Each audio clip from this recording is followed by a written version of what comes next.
Great good morning to all. आज हम लोग इस वीडियो में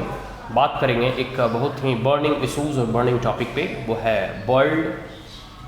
हंगर क्राइसिस। देखो ऐसा है कि मतलब एक सामान्य व्यक्ति को या एक नॉर्मल व्यक्ति हो या कोई संभ्रांत या रिच या एक प्रकार से कह सकते हो कि बहुत बड़े घराने के लोग या फिर कोई भी हो, इरिस्पेक्टिव ऑफ मतलब कि उसकी रिचनेस और पुअरनेस, सभी को सर्वाइवल के लिए इस अर्थ पे ऑल लिविंग बीइंग को फूड की आवश्यकता होती है, भोजन की आवश्यकता होती है। ठीक है, कोई भी लिविंग थिंग्स हो, ह्यूमन बीइंग्स हो या एनिमल्स हो। ठीक है, तो उसी परिप्रेक्ष्य में भोजन सभी की एक ऐसी नेसेसिटी है जिसके बिना शायद जीवित रहना असंभव है। 2, 4, 10 दिन अगर रह ले जीवित तो वो अलग बात है, बट मोर और लेस कहने का मेरा मतलब हुआ कि सर्वाइवल के लिए फूड जो है एक बेसिक नेसेसिटी है। ठीक है, तो एक प्रकार से हम आज बात करेंगे ग्लोबल हंगर क्राइसिस के बारे में कि पूरे के पूरे विश्व की क्या स्थिति है और इसके क्या कॉजेज हैं और इसमें भारत की भारत का पोजीशन क्या है, भारत में क्या स्थिति है। ठीक है, तो एक अभी यूएन ग्लोबल हंगर जो है एक प्रकार से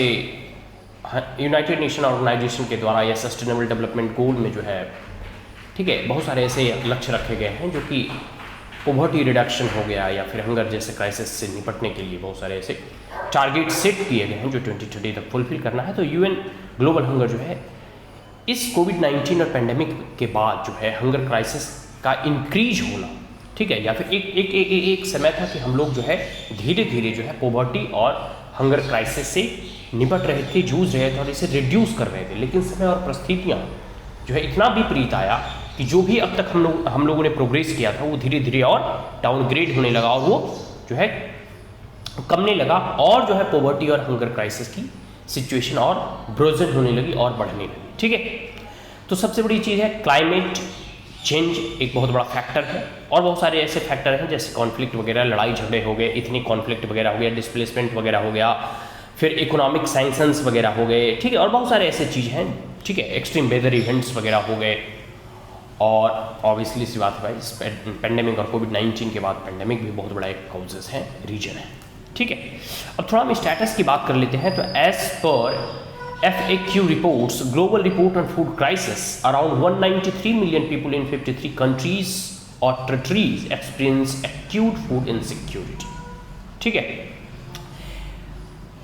FAQ का रिपोर्ट है, ठीक है, global report on food crisis, जिसमें ऐसा कहा गया कि 193 मिलियन लोग जो है 53 देशों में 53 कंट्री में जो है एक्यूट फूड क्राइसिस और इनसिक्योरिटी, ठीक है, से जूझ रहे हैं। ठीक है, आगे हंगर हॉट स्पॉट, कुछ ऐसे देश हैं जहां भूखमरी बहुत अधिक है, जैसे इथोपिया हो गया, नाइजीरिया हो गया, साउथ सूडान हो गया, अफगानिस्तान हो गया और सोमालिया हो गया और यमन हो गया। ये सब देश ऐसे हैं, ठीक है, जहाँ भोजन की उपलब्धता की कमी होना, ठीक है, और बहुत सारे फैक्टर हैं जैसे अफगानिस्तान वगैरह में तो अभी पॉलिटिकल टर्मोइल और इंस्टेबिलिटी चल रही है। ठीक है, तालिबान का राज आया है और यमन वगैरह की भी स्थिति जो है हमेशा युद्ध में ये सम्मिलित होते हैं। तो ये सब परिस्थितियों में जो है वहाँ जो है जो भोजन की उपलब्धता होना चाहिए, जितनी मात्रा में उपलब्धता चाहिए उतनी मात्रा में नहीं है और वहाँ भूखमरी का शिकार जो है पूरे विश्व के अगर मैप में देखेंगे तो एक हॉट स्पॉट के रूप में जाना जाता है। ठीक है, टोटल यह है कि 7,50,000 जो लोग हैं, ठीक है, facing starvation and death in Ethiopia, Yemen, south Sudan, Somalia and Afghanistan. लगभग 7.5 लाख ऐसे लोग हैं जो इन देशों में, कौन कौन देश हैं, जिसमें अफगानिस्तान हो गया, इथोपिया हो गया, यमन हो गया, साउथ सूडान हो गया और जो है सोमालिया वगैरह, 7.5 लाख लोगों की भूख से मृत्यु हुई, मतलब भोजन ना मिलने की कारण और भूखमरी से ये काल में संकट है। ठीक है, आगे है democratic Republic of the Congo,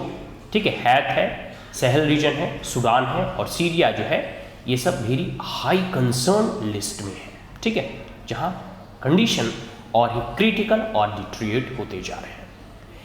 अब कुछ बात कर लेते हैं बच्चों की। बच्चों जो है इससे अधिक प्रभावित होते हैं। देखो बड़े लोग जो होते हैं कहीं जाकर या कमाकर जो है जनरली खा सकते हैं, लेकिन जो चिल्ड्रेन हैं they are the most vulnerable section of the society. तो 13.6 मिलियन जो है children globally at the age of 5 जो है वो सफ़र कर रहे हैं सीवियर और एक्यूट मलन्यूट्रिशन, जैसे कहते हैं कुपोषण, भरपूर पोषण तत्वों वाला आहार का ना मिलना,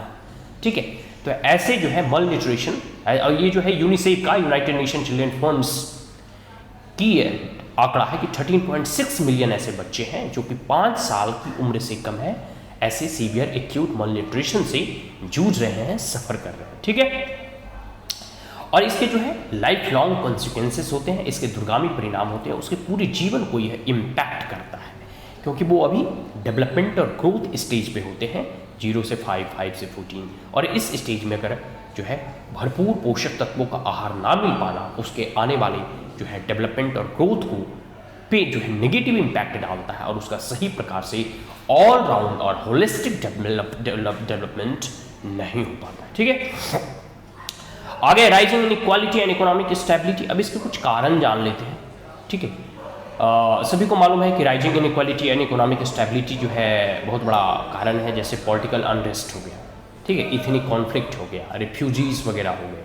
तो ये सब जो कंट्री सोमालिया, सूडान वगैरह या फिर अफगानिस्तान वगैरह में ये सब चीज़ आम है, आप लोग देखते हैं, ठीक है।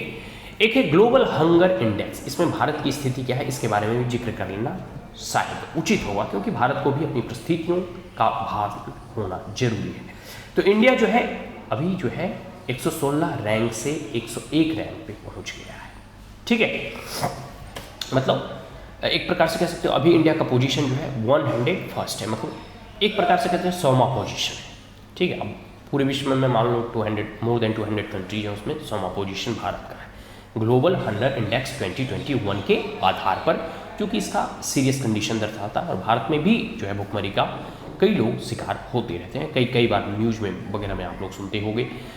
भारत सरकार ने अन्न योजना के तहत जो है 5 किलो चावल गेहूँ जो है इस कोविड पैंडेमिक में कई एक सालों तक जो है वितरित किया है। फिर भी ये जो है कह सकते हैं, एक होता है कि आप भोजन प्रदान करते हैं, एक होता है कि न्यूट्रिशियस फूड प्रोवाइड कराना, क्योंकि बहुत सारे बच्चों को तो भोजन मिलते हैं लेकिन उन्हें न्यूट्रिशियस फूड नहीं मिल पाता है, तब वो मल न्यूट्रिशन का शिकार हो जाते हैं, ठीक है। तो ये चीज़ हो गया, इंडिया भी 101 पोजीशन पे है, ठीक है। आगे है India and food security, India has the largest stock of grain in the world, लेकिन ऐसे भारत के बारे में कहा जाता है भारत विश्व की सबसे ज़्यादा जो है ग्रेन का स्टॉक अभी भारत में है, ठीक है, more than 120 million tons and still account for a quarter of the world food insecure population. लेकिन तब भी 1/4 विश्व का जो है भोजन के मामले में अपने आप को असुरक्षित मानने वाले लोग वो भारत में। तो आप भारत की स्थिति और भारत की इससे दुर्दशा का जो है चित्रण कर सकते हैं, मूल्यांकन कर सकते हैं, ठीक है। और ऐसा एस्टिमेट बताता है कि बाय 2020 ओवर 237 करोड़ जो है, ठीक है, peoples were grappling with food insecurity globally and increased of about 32 crore from 2019। देखो इस कोविड-19 और पेंडेमिक के बाद, इस कोरोना वायरस के बाद सभी को मालूम है कि बहुत लोगों का रोजगार चला गया, ठीक है, बहुत लोगों की जो है उद्योग धंधा बंद हो गए, बहुत लोग इंडस्ट्री फैक्ट्री बंद हो गए, बहुत लोग जो सेल्फ एम्प्लॉयड भी थे लॉकडाउन की वजह से उनकी भी जो है पूरी की पूरी जो है बिजनेस उद्योग धंधा चौपट हो गया, ठीक है। तो ये सब का सारा इम्पैक्ट जो है स्वाभाविक सी बात है,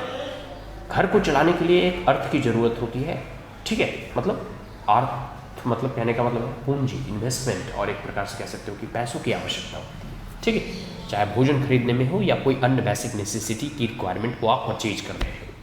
ठीक है। तो जैसे जैसे हम पॉवर्टी और हंगर क्राइसिस से हम लड़ रहे थे, लेकिन इस कोविड पैंडेमिक के बाद वो रिवर्स गियर में आ गया। अब तक का जितना इम्प्रूवमेंट था वो बहुत ही पीछे चल गए, अब हमें फिर से इम्प्रूव करना होगा। और ऐसा कहा जाता है कि 2020 तक, ठीक है, तो 2020 तक 237 करोड़ जो पीपल जो है, ठीक है, 2019 की अपेक्षा 32 करोड़ जो पीपल और अधिक बढ़ गए, जबकि घटना चाहिए था, लेकिन इस कोरोना और पैंडेमिक की वजह से यह इसका बहुत बड़ा इम्पैक्ट पड़ता है। कुछ कॉजेज के बारे में जैसे है कि वायलेंस और कॉन्फ्लिक्ट हो गया, डिस्प्लेसमेंट हो गया, और बहुत सारे जैसे भी एक इम्पॉर्टेंट रीजन में मतलब बताना ही भूल गया, वो है यूक्रेन और रूस का अभी युद्ध जो चल रहा है, ठीक है। तो यूक्रेन हो या रूस हो, दोनों को जो है ना, यूक्रेन को खास करके wheat basket of the world कहा जाता है, मतलब ग्रेन बास्केट भी कह सकते हो आपके वहाँ से गेहूँ, चावल या अन्य जगह जो है एक्सपोर्ट होते हैं, ठीक है। तो मतलब पूरे देश को वह एक्सपोर्ट करता है, और अगर वहीं युद्ध की परिस्थिति है तो वहाँ ना अच्छे से भोजन की उपलब्धता हो पा रही है, ना वहाँ भोजन उपज रहा है। तो इन सब परिस्थितियों से कह सकते हैं ना, वो खुद युद्ध में जो है, अधिक रसिया हमेशा उस पर अटैक कर रहा है, तो वहाँ कौन मतलब वहाँ बचेंगे, वहाँ तो सब इधर उधर जो है डिस्प्लेस हो रहे हैं, भाग रहे हैं, दूसरे देशों में शरण ले रहे हैं, तो वहाँ जो है फसल कौन उगाएगा। तो खुद वह देश जो दूसरे को फूड सप्लाई करता था, आज खुद जो है एक प्रकार से युद्ध में ग्रस्त है। तो इस वजह से यह एक बहुत बड़ा फैक्टर है कि वह देश जहाँ मतलब उस देश पे आश्रित होते थे, जो यूक्रेन और रसिया पे भोजन की उपलब्धता के लिए आश्रित होते थे, आज वह भी दूसरी जगह भटक रहे हैं, और उन्हें भी जो है सही जो कह सकते हैं ना कि मात्रा में, क्वांटिटी में जो फूड की आवश्यकता और फूड ग्रेन की आवश्यकता होती है, उन्हें भी वहाँ उपलब्ध नहीं हो रही है। तो ये भी एक फैक्टर है और काउजेस हैं, कारण है, जो कि हंगर और भूखमरी को पूरे विश्व में एक बहुत बड़ी त्रासदी की ओर धकेल रहा है। और आने वाले समय में जो है भारत के बारे में अभी आप जानते हो कि भारत सरकार ने जो है वीट के एक्सपोर्ट पर बैन लगा दिया है कि भारत से अब गेहूं निर्यात नहीं होगा, क्योंकि भारत के अंदर जो है इन्फ्लेशन डे बाय डे जो है इंक्रीज हो रहा था। तो भारत की डोमेस्टिक नीड अपने आप में बहुत है, भारत को अपना स्टॉक भी रखना होता है, ठीक है। तो ये सब सारी चीज़ें हैं। तो वर्ल्ड कह सकते हो कि हंगर क्राइसिस से अभी जूझ रहा है। आने वाले समय में देखिए हम कैसे इससे निजात पाते हैं। यूनाइटेड नेशन ऑर्गेनाइजेशन के द्वारा या FAO के द्वारा, फूड एसोसिएशन ऑर्गेनाइजेशन, बहुत सारे ऐसे कह सकते हैं कि NGO वगैरह हो गए, सेल्फ हेल्प ग्रुप हो गए, उनके द्वारा ऐसा प्रयास किया जाता है कि हम इस हंगर क्राइसिस से डील करें, but at a large scale और वर्ल्ड स्टेज पे इसे डील करना इतना आसान नहीं होता है, ठीक है। कि कई एक ऐसे स्टेट हैं जहाँ की मतलब ग्रेन वगैरह मतलब वहाँ उगाए ही नहीं जाते, या फिर उस ग्रेन की वहाँ जो है ऐसा क्लाइमेटिक कंडीशन नहीं है जहाँ वो हो सके। तो ये सब बहुत सारे फैक्टर हैं, लेकिन पूरे के पूरे कह सकते हैं सस्टेनेबल डेवलपमेंट गोल या फिर पूरे के पूरे विश्व में या मानवता के लिए हमें यह जरूरी है कि सभी लोग कम से कम भरपेट भोजन करके अपना मतलब एक प्रकार से कह सकते हैं अपने लाइफ को सस्टेन कर सकें, ठीक है। So that's all, thank you, and if you are the first time on my channel, like it, share it, and as well as subscribe it. Thank you once again, have a great day.